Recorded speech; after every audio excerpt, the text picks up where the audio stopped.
किसी ने कहा था इंसान की एक गलती उसका सब कुछ बर्बाद कर सकता है।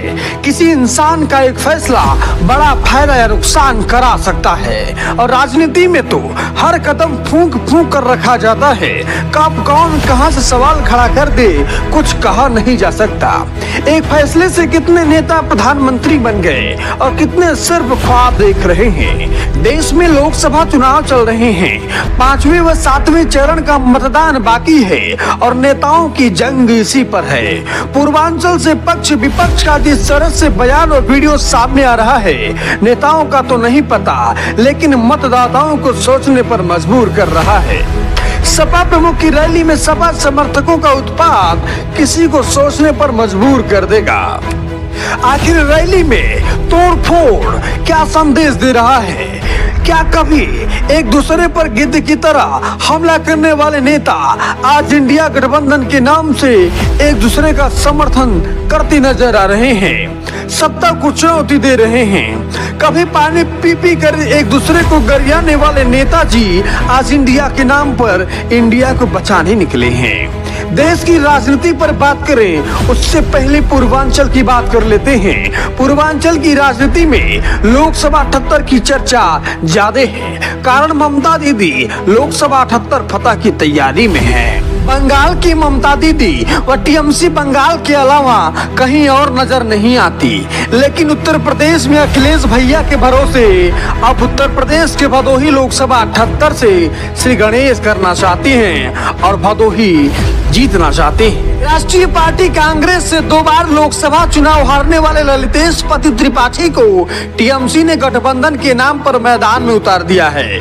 परिसीमन के बाद लोकसभा 78 भदोही से जीत का ख्वाब पाले बैठी सपा को गठबंधन पर थोड़ा सा भरोसा है। अब भरोसा है या फिर प्रयोग, ये वक्त बताएगा। गठबंधन के नाम पर टीएमसी कांग्रेस व समाजवादी पार्टी है। भदोही में टीएमसी का कुछ अता पता नहीं है।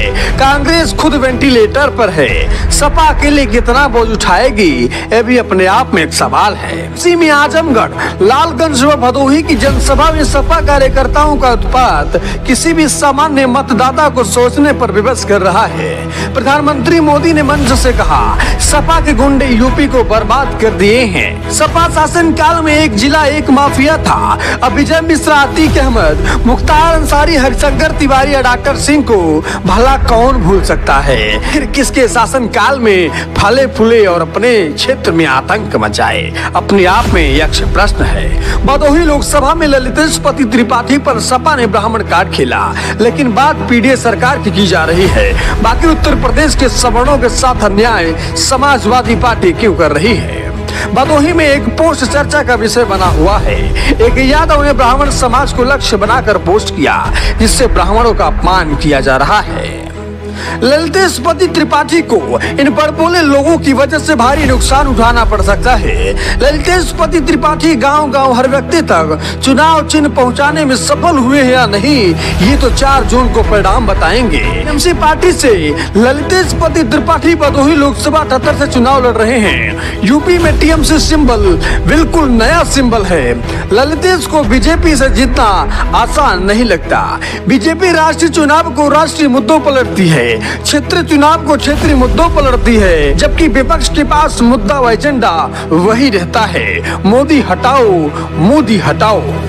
भदोही लोकसभा से लगातार बीजेपी 2 बार जीती।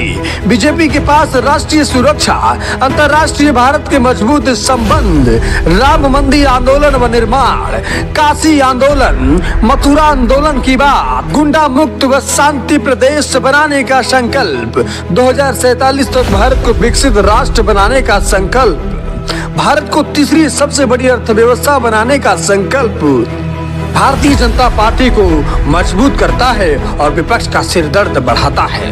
विपक्ष के पास मोदी हटाओ के मुद्दे के अलावा क्या है? भारतीय जनता पार्टी के पास ब्राह्मण, ठाकुर, बनिया, लाला मूल वोटर हैं। बिंद व अदर ओबीसी का साथ सहयोग मिल रहा है। अगर इस तरह का साथ सहयोग मिला तो ललितेश की राह आसान नहीं होगी। कहीं ललितेश का टीएमसी से लड़ना गलत फैसला तो नहीं हो जाएगा।